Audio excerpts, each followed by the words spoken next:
वाली जानकारी। 1400 ईसा पूर्व के अभिलेख बोगास कोई एशिया माइनर से वैदिक देवता मित्र, वरुण, इंद्र और नासत्य अश्वनी कुमार के नाम मिलते हैं। पृष्ठ 4। मध्य भारत में भागवत धर्म विकसित होने का प्रमाण यवन राजदूत हेलियोडोरस के वैसनगर विदिशा गरुड़ स्तंभ लेख से प्राप्त होता है। सर्वप्रथम भारतवर्ष का जिक्र हाथी गुम्फा में अभिलेख में है। सर्वप्रथम दुर्भिक्ष की जानकारी देने वाला अभिलेख सोहगोरा अभिलेख है। सर्वप्रथम भारत पर होने वाले हूण आक्रमण की जानकारी भीतरी स्तंभ लेख से प्राप्त होती है। सती प्रथा का पहला लिखित साक्ष्य एरन अभिलेख शासक भानुगुप्त से प्राप्त होती है। रेशम बुनकर की श्रेणियों की जानकारी मंदसौर अभिलेख से प्राप्त होती है। नोट: अभिलेखों का अध्ययन इपिग्राफी कहलाता है। महत्वपूर्ण अभिलेख: अभिलेख और शासक, हाथी गुम्फा अभिलेख, तिथि रहित अभिलेख, शासक कलिंगराज खाकेल, जूनागढ़ गिरनार अभिलेख, शासक रुद्रदामन, नासिक अभिलेख, शासक गौतमी बलश्री, प्रयाग स्तंभ लेख, शासक समुद्रगुप्त, एहोल अभिलेख, शासक पुलकेशन द्वितीय, मंदसौर अभिलेख, शासक मालवा नरेश यशोधर्मन, ग्वालियर अभिलेख, शासक प्रतिहार नरेश भोज, भीतरी एवं जूनागढ़ अभिलेख, शासक स्कंदगुप्त, देवपाड़ा अभिलेख, शासक बंगाल शासक विजयसेन। कश्मीरी नवपाषाणिक पुरास्थल बुजुर्गहोम से गढ़तावास गड्ढाघर का साक्ष्य मिला है। इनमें उतरने के लिए सीढ़ियां होती थीं। प्राचीनतम सिक्कों को आहत सिक्के कहा जाता है। इसी को साहित्य में कारशार्पण कहा गया है। सर्वप्रथम सिक्कों पर लेख लिखने का कार्य यवन शासकों ने किया। समुद्रगुप्त की वीणा बजाती हुई मुद्रा वाले सिक्कों से उसके संगीत प्रेमी होने का प्रमाण मिलता है। अरिकेमेडु पदुचेरी के निकट से रोमन सिक्के प्राप्त हुए हैं। 2. प्रागैतिहासिक काल: जिस काल में मनुष्य ने घटनाओं का कोई लिखित विवरण उद्धृत नहीं किया उसे प्रागैतिहासिक काल कहते हैं। मानव विकास के उस काल को इतिहास कहा जाता है जिसका विवरण लिखित रूप में उपलब्ध है। आदि ऐतिहासिक काल उस काल को कहते हैं जिस काल में लेखन कला के प्रचलन के बाद उपलब्ध लेख पढ़े नहीं जा सके हैं। ज्ञानी मानव होमोसेपियस का प्रवेश इस धरती पर आज से लगभग 30 या 40 हजार वर्ष पूर्व हुआ। पूर्व पाषाण युग कि मानव की जीविका का मुख्य आधार था शिकार। आग का आविष्कार पूरा पाषाण काल में एवं पहिए का नव पाषाण काल में हुआ। मनुष्य में स्थायी निवास की प्रवृत्ति नव पाषाण काल में हुई तथा उसने सबसे पहले कुत्ता को पालतू बनाया। मनुष्य ने सर्वप्रथम तांबा धातु का प्रयोग किया था तथा उसके द्वारा बनाए जाने वाला प्रथम औजार कुल्हाड़ी प्राप्ति स्थल अतिरंपकम था। कृषि का आविष्कार नव पाषाण काल में हुआ। प्रागैतिहासिक अन्न उत्पादक स्थल मेहरगढ़ पश्चिमी बलूचिस्तान में अवस्थित है। कृषि के लिए अपनाई गई सबसे प्राचीन फसल गेहूं एवं जौ थी। पल्लावरम नामक स्थान पर प्रथम भारतीय पुरापाषाण कलाकृति की खोज हुई थी। भारत में पूर्व प्रस्तर युग के अधिकांश औजार स्फटिक पत्थर के बने थे। भारत का सबसे प्राचीन नगर मोहनजोदड़ो था, सिंधी भाषा में, जिसका अर्थ है मृतकों का टीला। पृष्ठ 5। 3. सिंधु सभ्यता: रेडियो कार्बन C14 जैसी नवीन विश्लेषण पद्धति के द्वारा सिंधु सभ्यता की सर्वमान्य तिथि 2350 ईसा पूर्व से 1750 ईसा पूर्व मानी गई है। सिंधु सभ्यता की खोज राय बहादुर दयाराम साहनी ने की। सिंधु सभ्यता को प्रागैतिहासिक, प्रोटो हिस्टोरिक अथवा कांस्य ब्रॉन्ज युग में रखा आलमगीरपुर, जिला मेरठ उत्तर प्रदेश, उत्तरी पुरास्थल मांदा, जिला अखनूर जम्मू कश्मीर तथा दक्षिणी पुरास्थल दाइमाबाद, जिला अहमदनगर महाराष्ट्र। सिंधु सभ्यता या सैंधव सभ्यता नगरीय सभ्यता थी।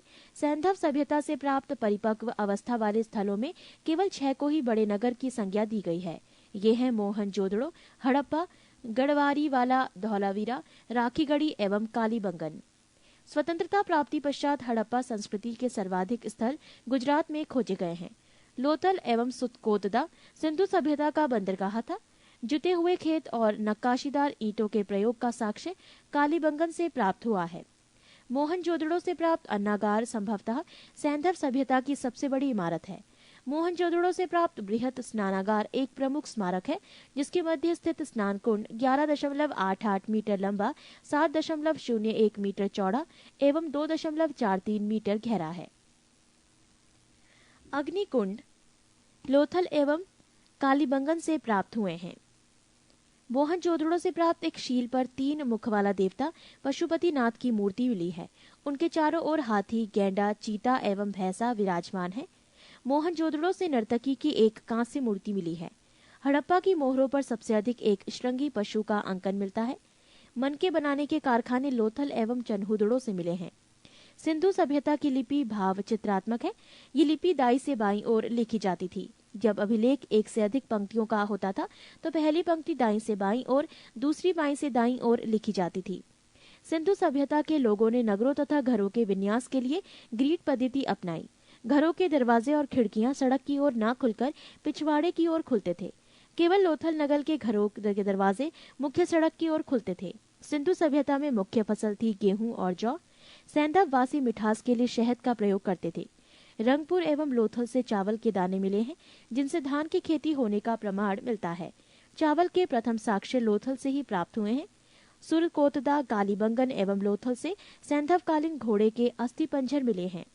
तौल की इकाई संभवतः 16 के अनुपात में थी। सैंधव सभ्यता के लोग यातायात के लिए 2 पहियों एवं 4 पहियों वाली बैलगाड़ी या भैंसा गाड़ी का उपयोग करते थे। सिंधु काल में विदेशी व्यापार, आयातित वस्तुएं और प्रदेश। तांबा प्रदेश खेतड़ी, बलूचिस्तान, ओमान। चांदी अफगानिस्तान, ईरान। सोना Karnataka, Afghanistan, Iran. Tin Afghanistan, Iran. गोमेद सौराष्ट्र, लाजवर्द मेसोपोटामिया। सीसा ईरान। पृष्ठ 6। मेसोपोटामिया के अभिलेखों में वर्णित मेलुहा शब्द का अभिप्राय सिंधु सभ्यता से ही है। संभवतः हड़प्पा संस्कृति का शासन वाणिक वर्ग के हाथों में था। पिग्गट ने हड़प्पा एवं मोहनजोदड़ो को एक विस्तृत साम्राज्य की जुड़वा राजधानी कहा है। सिंधु सभ्यता के लोग धरती को उर्वरता की देवी मानकर उसकी पूजा किया करते थे। वृक्ष पूजा एवं शिव पूजा के प्रचलन के साक्ष्य भी सिंधु सभ्यता से मिलते हैं। स्वस्तिक चिन्ह संभवतः हड़प्पा सभ्यता की देन है। इस चिन्ह से सूर्योपासना का अनुमान लगाया जाता है। सिंधु घाटी के नगरों में किसी भी मंदिर के अवशेष नहीं मिले हैं। सिंधु सभ्यता के मां मातृ देवी की उपासना सर्वाधिक प्रचलित थी। पशुओं में कुबड़ वाला सांड इस सभ्यता के लोगों के लिए विशेष पूजनीय था। स्त्री मृण मूर्तियां, मिट्टी की मूर्तियां अधिक मिलने से ऐसा अनुमान लगाया जाता है कि सैंधव समाज मात्र सत्तात्मक था। सैंधववासी सूती एवं ऊनी वस्त्रों का प्रयोग करते थे। मनोरंजन के लिए सैंधववासी मछली पकड़ना, शिकार करना, पशु पक्षियों को आपस में लड़ाना, चौपड़ और पासा खेलना आदि साधनों का प्रयोग करते थे। सिंधु सभ्यता के लोग काले रंग से डिजाइन किए हुए लाल मिट्टी के बर्तन बनाते थे। सिंधु सभ्यता के लोग तलवार से परिचित नहीं थे। कालीबंगन के एकमात्र हड़प्पा कालीन स्थल था जिसका निचला शहर सामान्य लोगों के रहने हेतु भी किले से घिरा हुआ था। पर्दा प्रथा एवं वैश्यवृत्ति सैंधव सभ्यता में प्रचलित थी। शवों को जलाने एवं गाड़ने यानी दोनों प्रथाएं प्रचलित थी।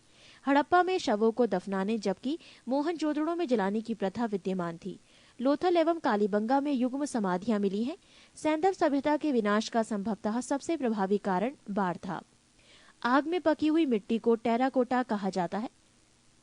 सैंधव सभ्यता के प्रमुख स्थल नदी, उत्खननकर्ता एवं वर्तमान स्थिति। 1. प्रमुख स्थल हड़प्पा, नदी रावी, उत्खननकर्ता दयाराम साहनी एवं माधो स्वरूप वत्स, वर्ष 1921। स्थिति पाकिस्तान का मोंट गोमरी जिला। 2.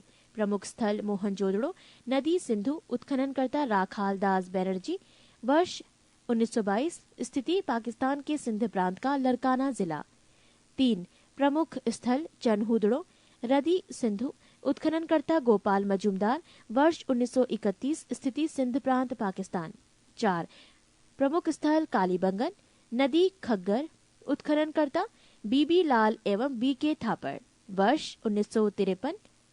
स्थिति राजस्थान का हनुमानगढ़ जिला। 5. कोट दीजी, नदी सिंधु, उत्खननकर्ता फजल अहमद, वर्ष 1953। स्थिति सिंध प्रांत का खैरपुर स्थान। 6. रंगपुर, नदी मादर, उत्खननकर्ता रंगनाथ राव, वर्ष 1953 से 54। स्थिति गुजरात का काठियावाड़ जिला। 7. प्रमुख स्थल रोपड़, नदी सतलज, उत्खननकर्ता यज्ञदत्त शर्मा, वर्ष 1953 से 56। स्थिति पंजाब का रोपड़ जिला। 8.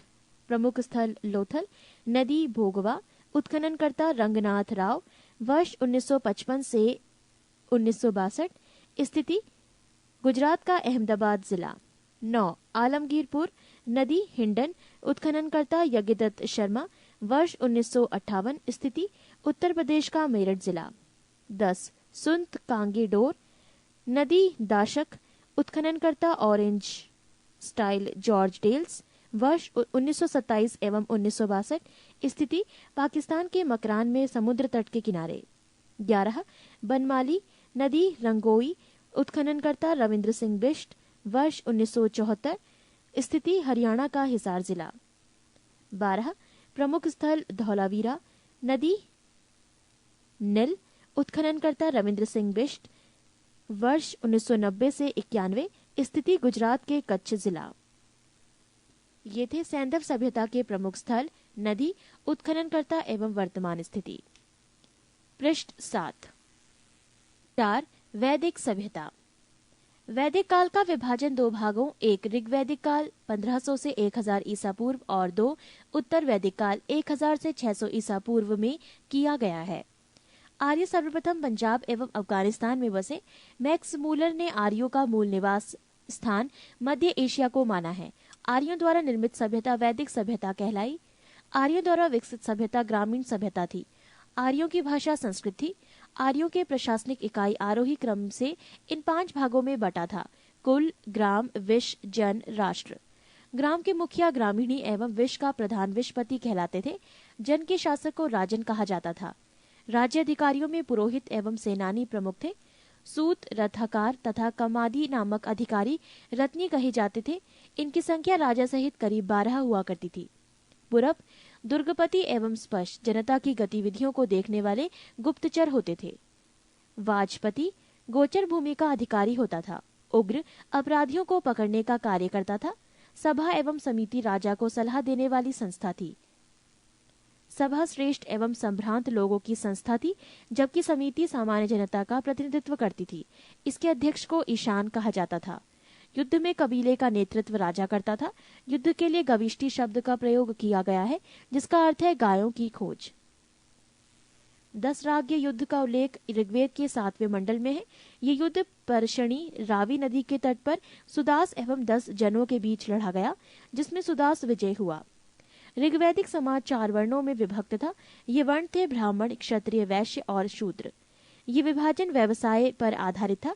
ऋग्वेद के 10वें मंडल के पुरुष सूक्त में चतुर्वर्णी का उल्लेख किया गया है। इसमें कहा गया है कि ब्राह्मण परम पुरुष के मुख से, क्षत्रिय उनकी भुजाओं से, वैश्य उनकी जांघों से एवं शूद्र उनके पैरों से उत्पन्न हुए हैं। आर्यों का समाज पितृ प्रधान था। समाज की सबसे छोटी इकाई परिवार या कुल थी, जिसका मुखिया पिता होता था, जिसे कुलप कहा जाता था। स्त्रियां इस काल में अपने पति के साथ यज्ञ कार्य में भाग लेती थीं। बाल विवाह एवं पर्दा प्रथा का प्रचलन नहीं था। विधवा अपने मृतक पति के छोटे भाई देवर से विवाह कर सकती थी। स्त्रियां शिक्षण ग्रहण करती थीं। ऋग्वेद में लोपा मुद्रा, घोषा, सिक्ता, आपला एवं विश्वास जैसी विदुषी स्त्रियों का वर्णन है। उपनिषदों की कुल संख्या है 108, महापुराणों की संख्या है 18 और वेदांग की संख्या है 6। ये थी इनसे जुड़ी कुछ जानकारी। जीवन भर अविवाहित रहने वाली महिलाओं को अमाजु कहा जाता था। आर्यों की मुख्य पेय पदार्थ सोमरस था। ये वनस्पति से बनाया जाता था। आर्य मुख्यतः 3 प्रकार के वस्त्रों का उपयोग करते थे: 1 वास, 2 हदिवास और 3 ऊष्णीश। अंदर पहनने वाले कपड़े को नीवी कहा जाता था। आर्यों के मनोरंजन के मुख्य साधन थे संगीत, रथ दौड़, घुड़दौड़ एवं ध्रुत कीर्णा। इनसे जुड़ी कुछ और जानकारी। दिशा उत्तर वैदिक शब्द और राजा का नाम। दिशा पूर्व उत्तर वैदिक शब्द प्राची, राजा का नाम सम्राट। दिशा पश्चिम उत्तर वैदिक शब्द प्रतीची, राजा का नाम स्वराष्ट्र। दिशा उत्तर उत्तर वैदिक शब्द उदीची, राजा का नाम विराट। दिशा मध्य दक्षिण उत्तर वैदिक शब्द कुछ नहीं, राजा का नाम राजा भोज। ये थी कुछ अन्य जानकारी। पृष्ठ 8। आर्यों का प्रमुख व्यवसाय पशुपालन एवं कृषि था। गाय को अधन्य न मारे जाने योग्य पशु को श्रेणी में रखा गया था। गाय की हत्या करने वाले या उसे घायल करने वाले के लिए वेदों में मृत्युदंड अथवा देश से निकाले की व्यवस्था की गई है। प्रमुख दर्शन एवं उसके प्रवर्तक। दर्शन और प्रवर्तक।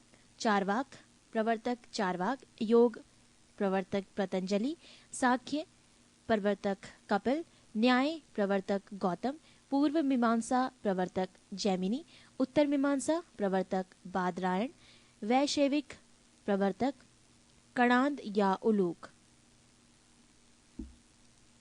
आर्य का प्रिय पशु घोड़ा एवं सर्वाधिक प्रिय देवता इंद्र थे। आर्यों द्वारा खोजी गई धातु लोहा थी, जिसे श्याम अयस कहा जाता था। तांबे को लोहित अयस कहा जाता था। व्यापार हेतु दूर दूर तक जाने वाला व्यक्ति को पढ़ी कहते थे। लेन देन में वस्तु विनिमय की प्रणाली प्रचलित थी। ऋण देकर ब्याज लेने वाला व्यक्ति को वैकनॉट सूदखोर कहा जाता था। मनुष्य एवं देवता के बीच मध्यस्थ की भूमिका निभाने वाले देवता के रूप में अग्नि की पूजा की जाती थी। ऋग्वेद में उल्लिखित सभी नदियों में सरस्वती सबसे महत्वपूर्ण तथा पवित्र मानी जाती थी। ऋग्वेद में गंगा और यमुना का उल्लेख सिर्फ एक बार हुआ है। उत्तर वैदिक काल में इंद्र के स्थान पर प्रजापति सर्वाधिक प्रिय देवता हो गए थे। उत्तर वैदिक काल में राजा के राज्याभिषेक के समय राजसूय यज्ञ का अनुष्ठान किया जाता था। उत्तर वैदिक काल में वर्ण व्यवस्था की बजाय जन्म के आधार पर निर्धारित होने लगे थे। उत्तर वैदिक काल में हल को सिरा और हल रेखा की सीता कहा जाता था। उत्तर वैदिक काल में निष्क और शतमान मुद्रा की इकाइयां थी, लेकिन इस काल में किसी खास भार, आकृति और मूल्य के सिक्कों के चलन का कोई प्रमाण नहीं मिलता। सांख्य दर्शन भारत के सभी दर्शनों में सबसे प्राचीन है। इसके अनुसार मूल तत्व 25 हैं, जिनमें प्रकृति पहला तत्व है। सत्यमेव जयते मुंडकोपनिषद से लिया गया है। इसी उपनिषद में यज्ञ की तुलना टूटी नाव से की गई है। गायत्री मंत्र सवित्र नामक देवता को संबोधित है, जिसका संबंध ऋग्वेद से है। उत्तर वैदिक काल में कौशाम्बी नगर में प्रथम बार पक्की ईंटों का प्रयोग किया गया है। महाकाव्य दो हैं, महाभारत एवं रामायण। महाभारत का पुराना नाम जय संहिता है।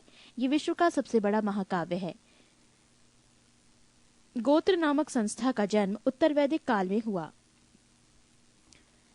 ऋग्वैदिक कालीन नदियां। प्राचीन नाम कृंभ, आधुनिक नाम कुर्रम। कुंभा, आधुनिक नाम काबुल। वितस्ता, आधुनिक नाम झेलम। आस्किनी, आधुनिक नाम चिनाब। परपशनी, आधुनिक नाम रावी। शतुद्री, आधुनिक नाम सतलज। विपाशा, आधुनिक नाम व्यास। सदानीरा, आधुनिक नाम गंडक। दृष्टद्रुति, आधुनिक नाम घग्गर।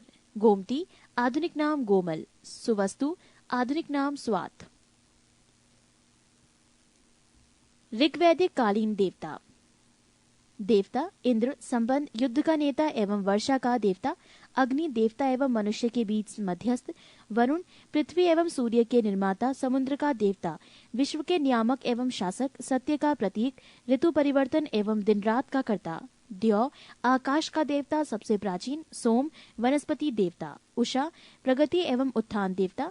आश्विन, विपत्तियों को हरने वाला देवता। पूषण, पशुओं का देवता। विष्णु, विश्व के संरक्षक एवं पालनकर्ता। मरुत, आंधी तूफान का देवता।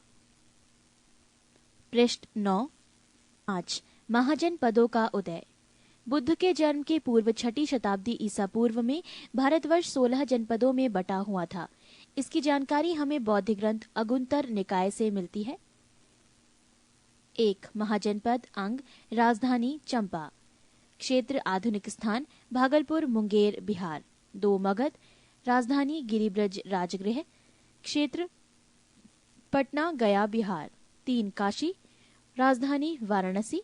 क्षेत्र वाराणसी के आसपास उत्तर प्रदेश। 4 महाजनपद वत्स, राजधानी कौशाम्बी। क्षेत्र इलाहाबाद के आसपास उत्तर प्रदेश। 5 महाजनपद वज्जी, राजधानी वैशाली, विदेह और मिथिला। क्षेत्र मुजफ्फरपुर एवं दरभंगा के आसपास का क्षेत्र। 6 महाजनपद कौशल, राजधानी श्रावस्ती। क्षेत्र फैजाबाद, उत्तर प्रदेश। 7 महाजनपद अवंती, राजधानी उज्जैन या महिष्मती।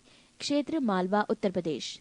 8 महाजनपद मल, राजधानी कुशावती। क्षेत्र देवरिया, उत्तर प्रदेश। 9 महाजनपद पंचाल, राजधानी आहिचित्र काम्पिल्य क्षेत्र बरेलू बदायूं फर्रुखाबाद उत्तर प्रदेश। 10 महाजनपद चेदी, राजधानी शक्तिमती क्षेत्र बुंदेलखंड उत्तर प्रदेश। 11 महाजनपद कुरु, राजधानी इंद्रप्रस्थ क्षेत्र आधुनिक दिल्ली मेरठ एवं हरियाणा के कुछ क्षेत्र। 12 महाजनपद मत्स्य, राजधानी विराटनगर क्षेत्र जयपुर राजस्थान के आसपास के क्षेत्र। 13 महाजनपद कंबोज, राजधानी हाटक क्षेत्र राजौरी एवं हजारा क्षेत्र उत्तर प्रदेश। 14 अद्य महाजनपद शूरसेन, राजधानी मथुरा क्षेत्र मथुरा उत्तर प्रदेश। 15 महाजनपद अशमक, राजधानी पोटली या पोतन क्षेत्र गोदावरी नदी क्षेत्र दक्षिण भारत का एकमात्र जनपद। 16 महाजनपद गांधार, राजधानी तक्षशिला क्षेत्र रावलपिंडी एवं पेशावर